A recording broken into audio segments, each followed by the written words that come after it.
Excuse me, folks. Can we start the fun part of the day? This is where you have to stand in respectful silence because we're going to honour Tony. This is in a happy occasion where we remember. Hello outside on the balcony.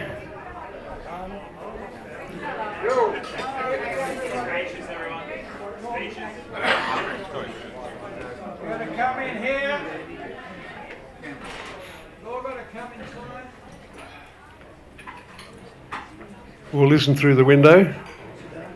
Oh, there's head glass in that window. Okay. That's not going to work. Can I just say we have extra chairs if some of you would like to sit. Yes, grab a seat if you feel so inclined.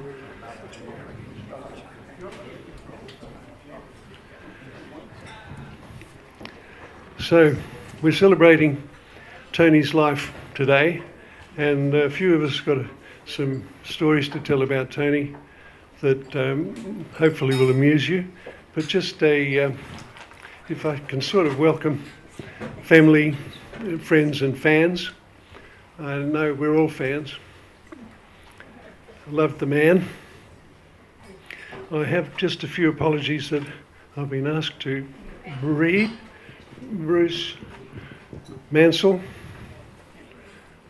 Peter Moore, Richard Cormick, Chris Haig, David Medley, Les Wright, Ian Horsley, David Moore and Paul Hamilton.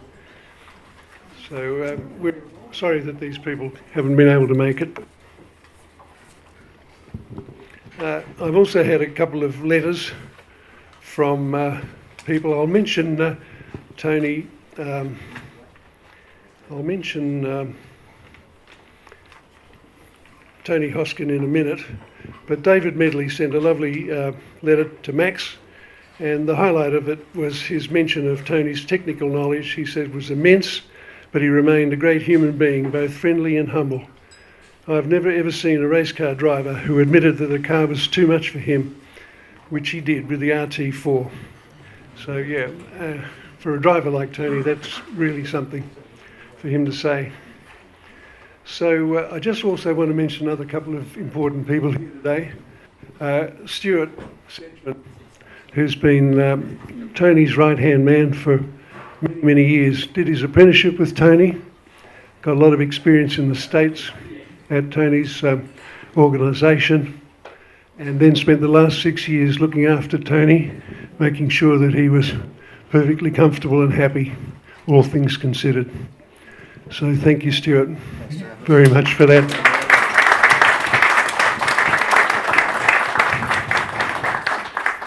And I also want to mention Max Brunninghausen, who's our host here today. Max, thank you so much for organising this lovely event in memory of Tony. Where are you, Max? There he is. So I also need to mention Rod and Tim, Tony's brothers, and who have come a long way for this event. Tim's from New Zealand today, or a couple of days ago. Rodney's come via Canada from UK. Where are you, gentlemen? Where are you?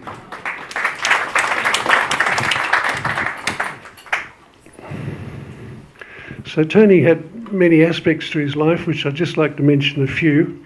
He had more godchildren than I can count. He was so much loved. Some of them, well, one is here today, and that's Ben Baker. Where are you, Ben? He is one of Tony's godchildren, and there are two that aren't here today. One is Courtney, what was her name? Courtney Crone, thanks, Stuart. Courtney Crone, who lives in Los Angeles. I met Courtney with her father, Jack Crone. Yeah, Jack Crone was Tony's man in America. He helped sell Tony's wheels in America. And the other one is, memory stretched, Tony Hoskin. Thank you, Stewie. Tony Hoskin, who wrote this lovely letter from Thailand. Unfortunately couldn't make it. So Hoskin was named after Tony Simmons, and he was the son of Tony's very close friends in New Zealand, Hoskins. So, godchildren I've mentioned, girlfriends. I can't name them all. In fact, I don't think I've met them all. But Stuart said something like 9 the other day that have been in touch since Tony passed away. So he was much loved. It was a shame in many ways that he never married, but he had too much choice, you know. It's like going to the supermarket. You never know which brand to buy. So they were the girlfriends. Now the other aspect of Tony was probably the fact that he was an absolutely brilliant engineer. And he started building the Mallet cars, which were called U2s. It was a car that was planned or designed by an Englishman, and the idea of it was that it would be very cheap. So we decided to buy, Tony and I decided to buy a set of plans, gave us the rights to build 2 of these cars, and they were really constructed from everything you could possibly want out of wreckers' yards. And most of them were Ford Prefect bits. Is that right, Stu? Anglia, yeah. Lots and bits and pieces. Anyway, unfortunately, the first one Tony built, I think the story is that a wheel collapsed. This is my theory anyway. He was using a Ford Prefect wheel, collapsed at Warwick Farm. He ended up rolling the car and did himself a lot of damage, destroyed the car as well. But I think there were some lessons came from that, and I think that might have been the beginnings of Simmons Wheels, that he knew what needed to be done to make a good wheel. And as far as his engineering capabilities were concerned, well, many of you know about the Hustler and the successes he had with that car, which was a sort of a Malik. What would you say? Malik was the prototype, if you like. What he learned from the Maliks, he put into the Hustler. Yeah, and it was a good machine. But one of the most interesting stories from my point of view was Tony shoehorned a huge V8 into a Ford Transit van, which Tony Oxley used to use to terrorise Double Bay. Is Tony Oxley here today? No, he's not. He's coming. All right. You have to meet Tony. Takes 2 to tango, and I tell you what, Tony and were terrorists, absolute. And then, of course, Tony was the wheelmaker, a wheelmaker par excellence. And the anecdote that sticks most in my mind was a video of a guy at the Summer Nats in Canberra just a couple of years ago. And he was counting the cars as they came around the corner that had Simmons wheels. And they were almost everyone, Simmons as they went past. And I guess testament to that, the quality of Tony's wheels, was just about every car that ever raced in Bathurst in the last 40 years had Simmons wheels. Incredible achievement. So I'm done, and thank you for listening. I've got to introduce Max now, who has a few words to say. Or Stu, would you like to be next? Maxie? Stu. Maxie goes up. There you go, mate.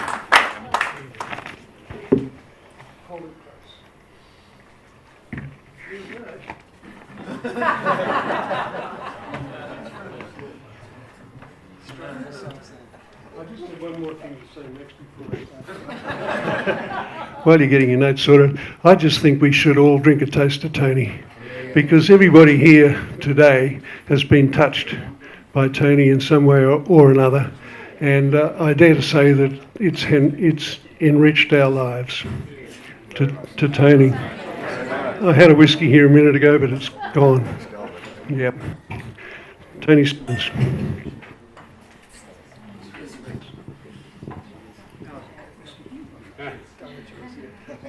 Thank you, Champers, as he is known, to the group of people that first started motor racing with Tony Simmons.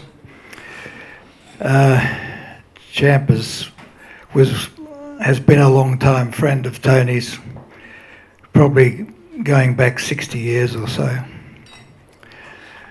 Tony, aka Simo, was a very decent human being. He was a very self-contained person with rather old-fashioned but very admirable high moral standards. Conservative in many ways, and at the same time having a generous social conscience. He was polite, compassionate, and wore his heart on his sleeve. He trusted people without reservation, which unfortunately on occasions cost him dearly. He organised various things for charity, the most famous being the Dogs' Days, held at Wakefield Park and loved by all attendees, and many a tale could be told about famous exploits both on the track and off, mainly off. Tony was a stubborn bugger. Brother Rod says it came from his mother. This trait was possibly one of the reasons for his great success. In the factory, it was very much my way or the highway. Nothing daunted him from an engineering point of view. Even if he had never made or repaired something before, he would keep at it until he got it right and working correctly. It was this attitude of, I can do it, I can build it, although it had never been built that way before, that saw Tony build and create the modern and profitable enterprise of Simmons Wheels. Tony was always great company, had a great conversational gift, and particularly on many subjects.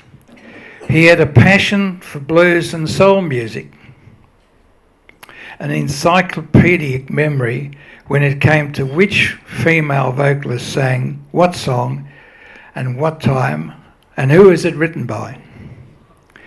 He drove me insane on a trip to Queensland once when he insisted on playing these things over and over again in his old Holden as we towed the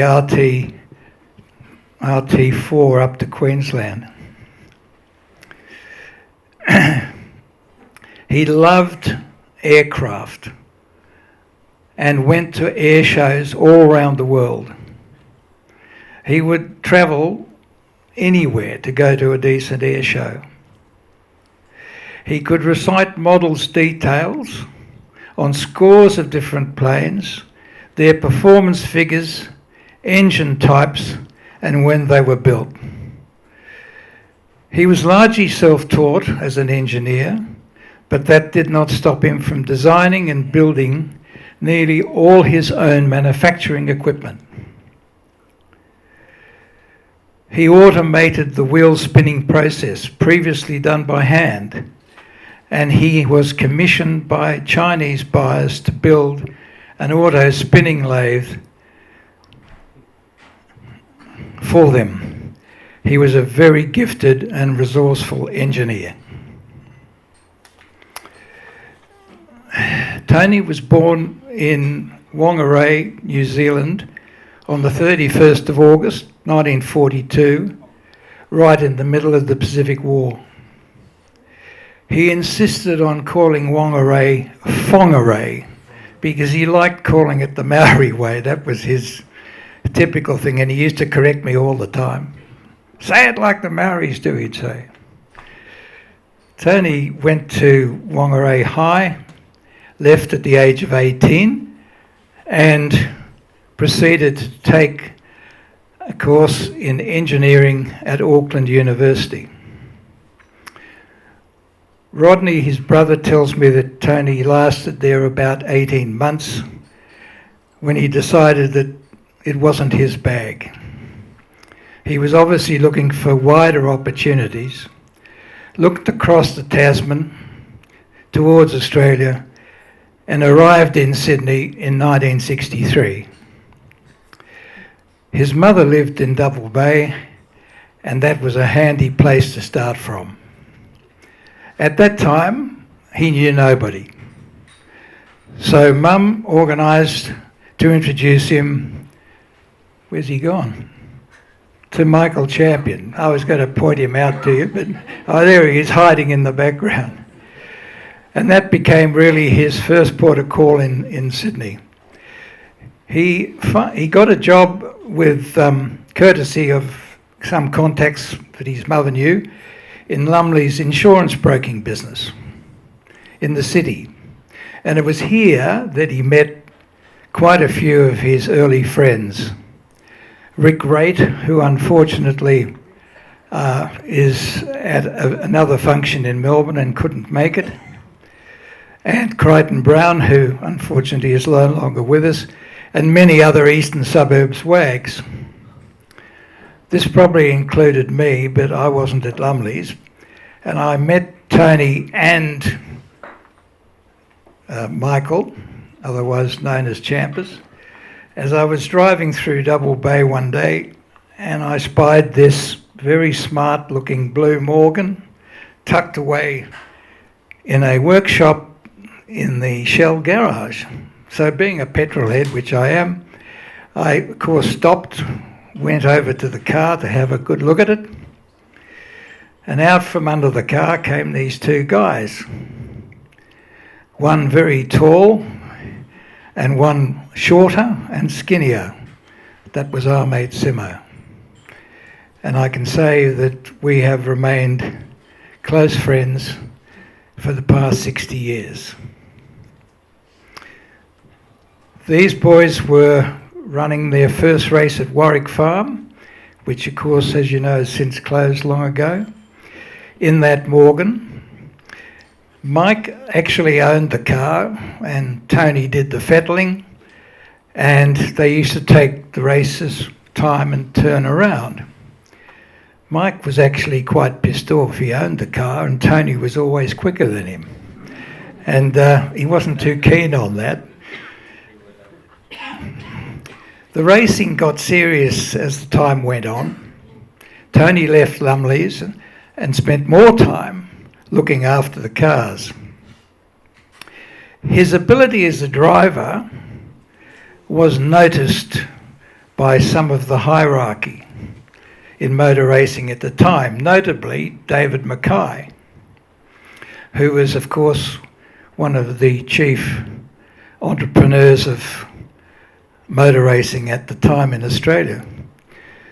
David approached Simo, and together with another of his underlings, a guy called Spencer Martin, who I'm sure everybody knows or heard of, they were together seconded, and they raced at the Bathurst 1000 in 1964. Pretty amazing for a guy who'd only started racing some 15 months earlier. Tony was quick. He was very disappointed with the fact that he was driving a very second-hand Austin A40 or something similar as his daily driver. So undeterred, which is typically of Tony, he got a Ford motor, hotted it up and stuffed it in this Austin A40. Problem solved. He blew off all the sports cars around bloody eastern suburbs with that thing. And Parramatta Road, yes. Michael Champion and Tony formed a company, if you like, or a group called Competition Cars Australia in 1965, with the idea, as Mike has said before, of building Malik U2s. And as Mike said earlier, Tony realised very quickly that the wheels that were available at the time were miles too heavy. And really, this was the start of Tony's love affair, if you like, with building superb lightweight wheels.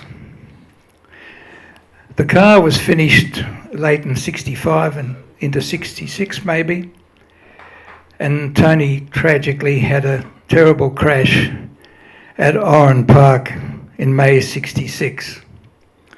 And it took him at least 6 to 8 months to recover from that.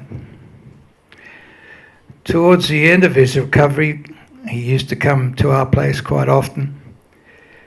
He said he was in the process of designing a version of the U2 which became the Hustler. He pinched a few ideas from Colonel Malik, but most of it was designed around his own engineering skills.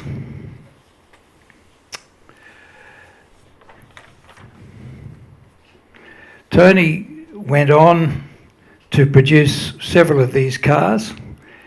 One of them was sold to Tony Oxley, who unfortunately is not here yet because he had to go to another meeting. And they were particularly successful and very competitive. Very competitive. Tony's was absolutely delighted when they started building the Malik, because he had his heart set on building race cars. That was his lot in life at that time. And the fact that he and Mike were able to do that, even though it ended so tragically, gave him enormous delight.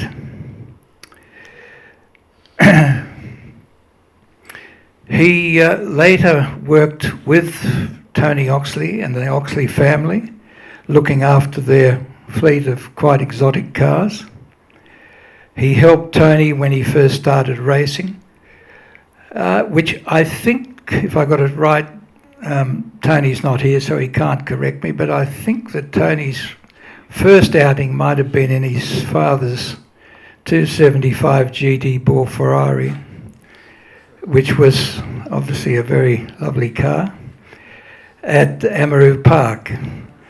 And unfortunately he succeeded in changing the shape of the nose of that car, which didn't go over too well when he took it home. He shortly thereafter went on a long overseas trip. He was away for about a year. And when he came back, he took a small factory in Marrickville, and where he really seriously got stuck into the wheel business. I think we can say that the rest is history. Tony, we're going to miss you. May you rest in peace. Thank you.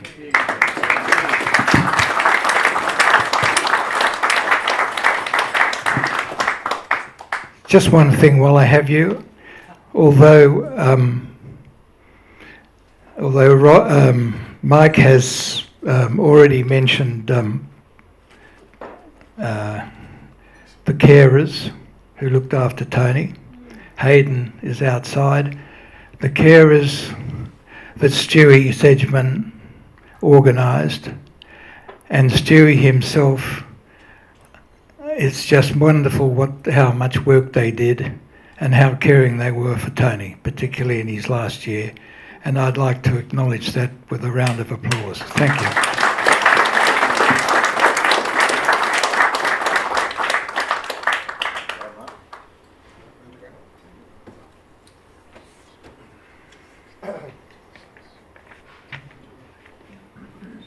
Are we on? You got to hold it here. Okay. Can you hear me? Okay. Can you hear me? That's good. I'm not part of the racing fraternity. I've been a close friend of Tony's for 46 years, and I've had the privilege of being his GP. I want to talk very briefly. Some of you may be a bit uncomfortable with this, to talk a little bit about Tony's illness, because I think there's some confusion about what exactly happened. Tony was diagnosed with Parkinson's disease in 2016. It was evident to people close to him that he started to develop some cognitive impairment prior to that, at least 2 to 3 years, and I talked to Max earlier today, and he picked it up a lot earlier than that. The Parkinson's disease brought Tony's condition to light.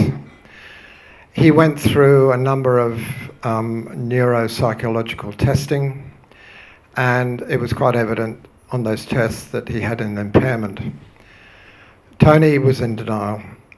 He always said it was the test that was the problem, not his ability to do the test. It's too rushed, not enough information, So, all right, so we let that pass. It then became evident that as time went on, that Tony's cognitive impairment was gradually going downhill. And for anybody who's dealt with anybody with this type of condition, it's a little bit like a waterfall. You never quite get back to where you were before, and as Stu will testify, through the very difficult few years that we've had prior to Tony's demise, that there were these wonderful moments of lucidity when the real Tony came back to us. As time went on, those periods of lucidity probably got a little bit shorter, but it was, Tony's unique character didn't entirely go away, but what we do know about that awful spectrum of illnesses that we call neurodegenerative disease, that it ultimately takes so much of the individual away from us. Now, from what Max has said, and all of you people in this room obviously have loved Tony, you've worked with him, you've admired him, and that unique person was diminished over a period of time, but the essence of Tony remained. And I was going to give a tribute to the carers, and particularly to Stu, because they made Tony's life bearable. They allowed him to retain his dignity, and ultimately we held to his wish that he would die in his own home. I'm going to go to that now because I think I just want to follow up on what Max said. The carers were amazing. Stu was the master of the ship. There were a lot of speed bumps on the road. People came, people went. Stu was always on the job, and ably assisted, if I can add Annie to the list of tributes over the last 2 years. She brought an executive skill to Tony's team, as we call them, which made Stu's job a little bit easier. After Tony died, I communicated with Stu and obviously thanked him for everything that he'd done. And he said, this is the hardest job I've ever done. Stu's love and admiration for Tony knew no bounds, and he would have gone through brick walls for Tony. So I want to add my endorsement on top of Max to Stu. He's been a saint as far as Tony was concerned, and he and the team. And I want to mention Hayden, who was the sole bloke on Tony's team. And he's been with Tony for 2 years, and he has a plan to go into medicine, and he's got the empathy. I mean, his kindness and his gentleness with Tony was extraordinary. So I'd like to put a special hand together for Hayden and the team, please.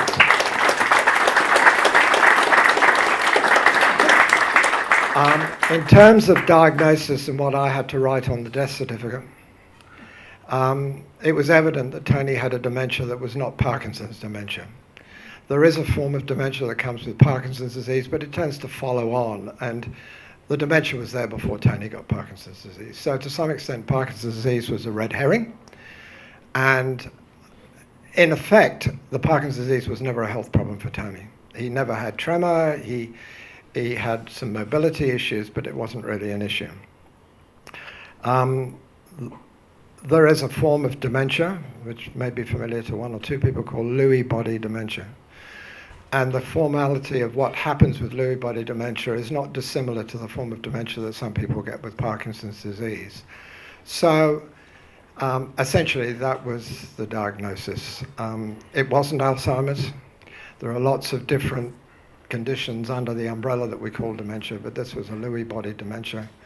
And if those of you want to go and read about it, that's fine, but that's what Tony had, and that's what ultimately brought him down. About 2 weeks before Tony died, he developed a respiratory infection, and the signs were there that this was the beginning of the end. So I contacted all the interested parties, and I said, prepare yourselves that Tony may not be with us soon. Tony wasn't a quitter. So his birthday was 3 days later, so Tony perked up for his birthday. And we reconnected that last time, probably, that we reconnected with Tony before he died. I saw him, had to go to Malaysia on the Saturday. I saw him on the Friday, and he died on the Sunday. So his death was peaceful. He was in his own bed at home, and he was wonderfully cared for through the very difficult time of his illness. And we've already given tribute to those wonderful carers. Tony felt loved. He always liked women touching him, and he got a lot of that. And even Hayden could give him a hug occasionally. All right. So that was Tony. Neurodegenerative disease is the one thing we would never wish on anybody. And Tony dealt with it with extraordinary stoicism. He was contained. He never complained. He somehow endured it, and he knew that he was in a good place. Okay, that's the sad bit. I want to talk a little bit about Tony. And these are just my little stories. And I think at the end, I've discussed with Stu, if any of you feel empowered or to come up and tell us just a little story about an experience with Tony, please do that, because we want to remember the good times and we want to have a bit of a laugh. I met Tony at a polo match. It was Easter 1977. I'd been in Australia about 12 months at that point from the UK. We all went to the polo because that was a good scene, all right? And another thing for me was that my father had come out from the UK, so I remember that occasion as if it was yesterday, prior to us going and having a 4-week fly fishing holiday in New Zealand. I can't remember how our story progressed from there. When I was at university, I had a Morgan, so possibly somewhere early on in the conversation we connected on that level. And I've always loved cars, but I've always left what goes on under the bonnet to people better suited to it than me. We did a lot of trips, and I'll just take the standout. We went fly fishing with Rick Waite in Snowies. That was an occasion I remember. I went to Bathurst for the practice day on a Thursday one time in my RX-7, which Tony had kindly modified the suspension, which was the weak point of that car. And as Max has said, 50% of the cars at Bathurst had Simmons wheels on. We did a road trip up to the Sunshine Coast and then on to what is now no longer called Fraser Island. And we went to Noosa. We stayed in a very small motel on Hastings Street, which is obviously no longer there. And we played tennis. Now, any people in this room played tennis with Tony? He's a mean left-handed server. And Ling Ling's here because she was part of that group. I had a terrace house in Bondi Junction, as it was then, now Queen's Park. There was a little pool there. And on the back side of the lane, on the other side of my lane, was a tennis court. So somehow or other, Sunday country club, everybody came over, had a few drinks, played a set of tennis, had a few more drinks, fell into the swimming pool and had another drink. And the interesting thing about that tennis court was that in the ad court, there was a dunny. So Tony's purpose in life on the tennis court was his mean serve was angled towards the dunny, with the object of A, winning the point, and B, hopefully that the poor person on the other end of it was going to wind up in the dunny, which happened not infrequently. With Tony with that wry grin on his face and said, "Gotcha." So Tony's tennis was a mean feat. When we were on our trip north, Tony and I used to play games because, you've got to pass the time. This was not the Targa Tasmania. This was a very slow Hilux. And one of Tony's, I remember well, one of the games we played with Tony wanted to read the body language of the guy driving in front to work out when he was going to do something effing stupid. And 9 times out of 10 he got it right. So the art of anticipation in motoring, Tony had it to a fine art. Tony was my windsurfing buddy. And I'll have to tell you a little bit about that because that dominated our lives together for about 15 years. When he wasn't, if he wasn't on the racetrack, he was on the water with me. It all started, there was a very quirky regatta on Sydney Harbour. It was held in January called the, basically local eastern suburbs where there's, and we were all competing for the Polystyrene Cup. Now, Tony and I got hold of a Hobie Cat and we weren't familiar with the vessel. So I think we spent far more time rigging the bloody thing than we actually did sailing it. So afterwards, Tony and I sat down and I said, there's got to be a better option. And Tony said, windsurfing. So at that point, we went windsurfing. Now, if you're going to go windsurfing and take up a new sport with all the technology involved, do it with an engineer. Tony absolutely had windsurfing. He worked out all the technology, how the thing was going to be set up. And as Stu reminded me, he actually had a portfolio of things he was going to do that was going to make windsurfing a better thing for most other people, which never actually went into production. So when we went on the water, we weren't the best windsurfers on the planet, but sure as hell our gear was pretty bloody good. My first day on a windsurfer was at Jimmy's Beach up in Hawk's Nest, and I remember it well because it was probably one of those days and you think, oh my God, this is going to drive me crazy because I couldn't stop falling off the board. But you actually learn quite quickly in windsurfing, and within 4 months of that in May, Tony and I found ourselves in Waikiki at the outrigger, and we then transposed over to the other side to Kalua Bay, which for everybody knows was the mecca of windsurfing, all right? And I can remember the thrill of getting my board onto the top of a wave, and it was one of those great moments. That then became a destination for Tony. Whenever he went to the States, he went back to Kalua Bay, and he became mates with Robbie Nash, who was 7 times world champion, and he hung out with these guys. Now, that Tony's ability to mix with anybody, these guys were all half his age, and Tony became a mate of all the top windsurfers in Hawaii, all right? So that was Tony.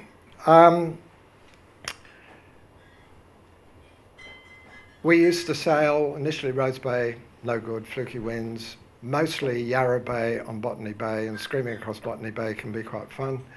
Pittwater, and for some reason Tony decided we were going to the Georges River, down to Sans Souci in winter, and my prime memory of that is stripping off wetsuits in a howling cold wind on the side of the road, and then trying to get home and have a hot shower. In 1983, 2 days ago, the anniversary of the America's Cup. Where were you? They asked on the radio when we won the America's Cup. Well, I was in Los Angeles, in West Hollywood, and I watched the final game of a final race of the America's Cup by myself because my host wasn't there. And when the race was over, I was so excited. I thought, I got to share this with someone. So who did I ring? Tony. Ironically, 4 years later, I decided to take my board to Western Australia when we hosted the Americans for the repeat of the America's Cup, which we then lost. So I could sail on Swan River, which was one of the great places to go windsurfing. And when I came back via the Indian Pacific Railway, walked in the front door, and we'd been burgled. Now, Tony was living with me at that time.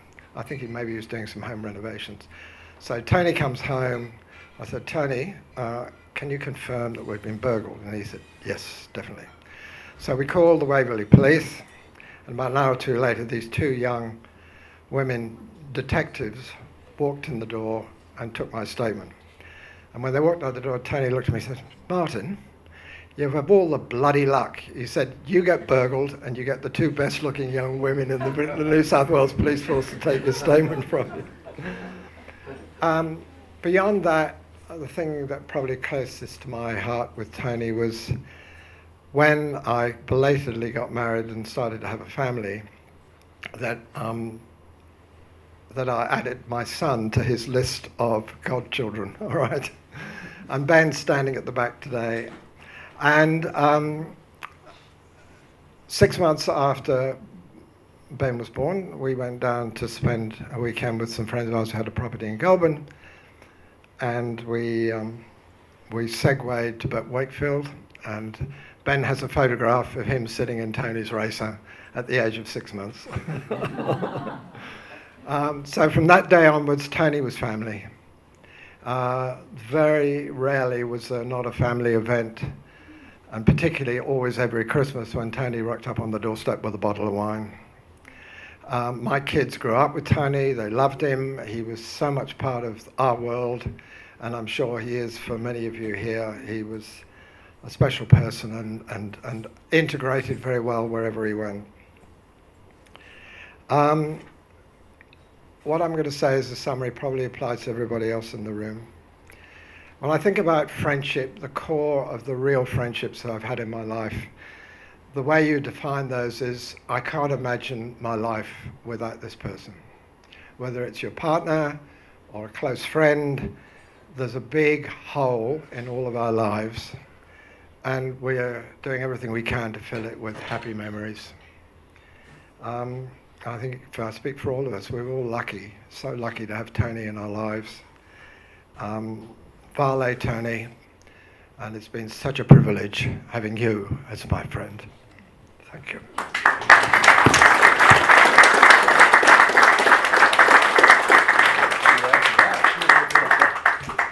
I'm not sure how you can add to that. The boys have told a pretty good story. Thanks, Martin, Champers, Maxie.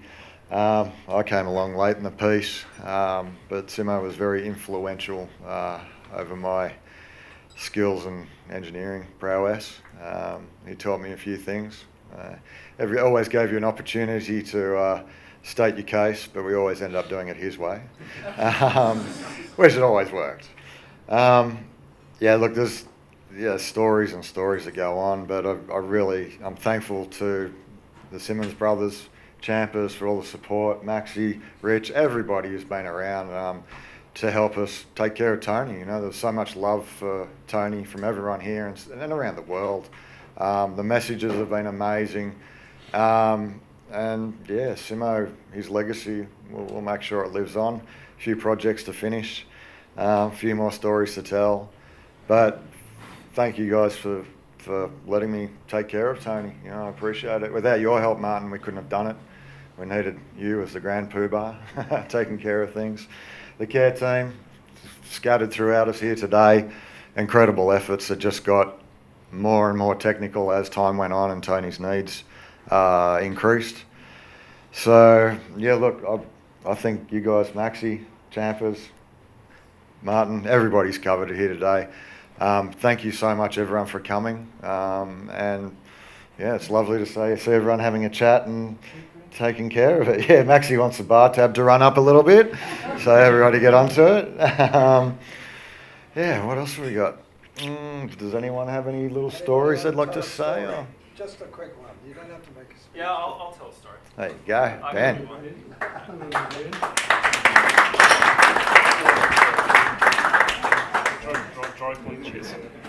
Hello, everyone. Oh, God. That's got some high gain. Why don't we thank the bar staff? They've been keeping us nice and lubricated. I'm Ben. I'm Tony's godson, and I've known Tony my whole life. And there's probably not too many people in the room who could say that.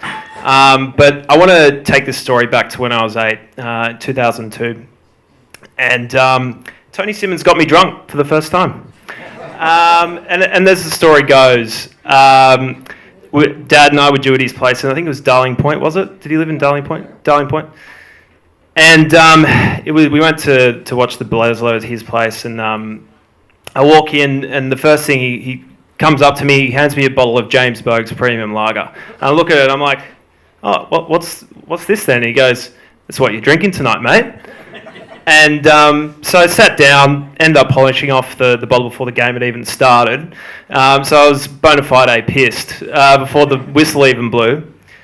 And, that actually wasn't the most exciting thing that happened that night. That was actually the night that the Wallabies won the Bledisloe, the last time. And I'm almost 30, so it's been a long time between drinks. And I think... given the weekend's performance, it's going to be a bit longer between drinks before we're holding up the Bledisloe again. But I digress. I think the core memory for me with Tony it was always boys' nights in. And Tony would come over, a bottle of New Zealand Sauv Blanc. I wasn't polishing off the whole bottle that time, that's for sure. But, I had a sip or whatever. But he'd come over, we'd watch invariably something like the Bledisloe, Rugby World Cup game if it was on. Super Rugby was probably the go-to. And he was always there. We're just talking shop and having a great time. And I think the three things I remember Tony by, one was his passion. I mean, we've talked a lot about, his motor car passion, but he was a passionate rugby supporter. He loved the All Blacks, which is it's required if you've got New Zealand citizenship. But, he was very genuine in that, and I think his passion for the game of rugby really rubbed off on me. And he came to a couple of my first 15 games in high school, and I think his passion impacted me in that way. But number two was his mind. We've all said it. He was a very smart guy, great wit, and third of all, I was always impressed by this, but he was the slowest eater that I've ever known in my life. We'd be on to dessert and he's still, on his third bite. So, anyway, if I ever meet an eater as slow as him, I'll know I'm onto something good. But yeah, I'll miss Tony a lot, and I'm sure I'm not the only one. So, thank you guys.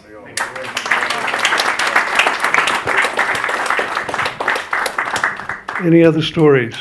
Yeah, can I tell a story? Yes, indeed. Good on you, Mike. My name's Mike Rives, and I met Tony through motor racing. There's a few pictures of my car. He's mostly in front of me when we're driving clubman cars. But then he was an incredible engineer, Tony, and I decided after I'd finished racing the clubman car, I wanted to build an open wheeler. And Tony decided he would design this car for me. It was called the Hustler. Started off as a Formula 3, then we're going to go Formula Junior, and finally we ended up as Formula Ford. And he designed it in such a way that most cars in those days had a chassis sort of that finished somewhere near your hip when you're sitting in the car. But Tony was always conscious of safety, and from the time that he had the accident, that car came up to your shoulders and then had a roll bar above that. And there's someone here today who can testament that it probably saved his life when it went under an Armco fence after I'd sold the car. So yeah, Tony was a great engineer. He would roll up at my house at Hunters Hill most nights in his A40 with the Ford motor in it, and we'd be welding the chassis and putting the thing together and building it up. And in those days, Ford were promoting Formula Ford, and I think we paid $20 for a brand new Ford Cortina engine because they wanted to promote Formula Ford. So it was an interesting thing. And so that was the car, and Tony designed that car, and it was a fantastic car. And it's still around and being raced by a guy in Queensland. I can't remember his name, but he's contacted me a few times. So Richard bought it from me, then Andrew Madecki raced it, and then it went to Queensland, and it's still being used. So thank you. Thank you, Mike. I know these speech notes are Martin's because they're written on a script. What's it for? Shall I take it to the chemist? Probably give you something you don't want. Oh, yeah, indeed. Any more stories? Who's got a story to tell about Tony? No? I've got one more suggestion. Please. Okay, this is one that's just come out into my brain from left field. Seeing we're surrounded by dignitaries of the motor racing industry who've frequented Wakefield for many years. I went to public school in the UK. It was called Stowe. And when the Grand Prix was on, we all went to sat on the edge of Stowe Corner and watched Brabham usually win the race. And that was many years ago. Silverstone has every corner named after something. I'm throwing it out there. What about a Simmons corner at Wakefield? Yeah. All right.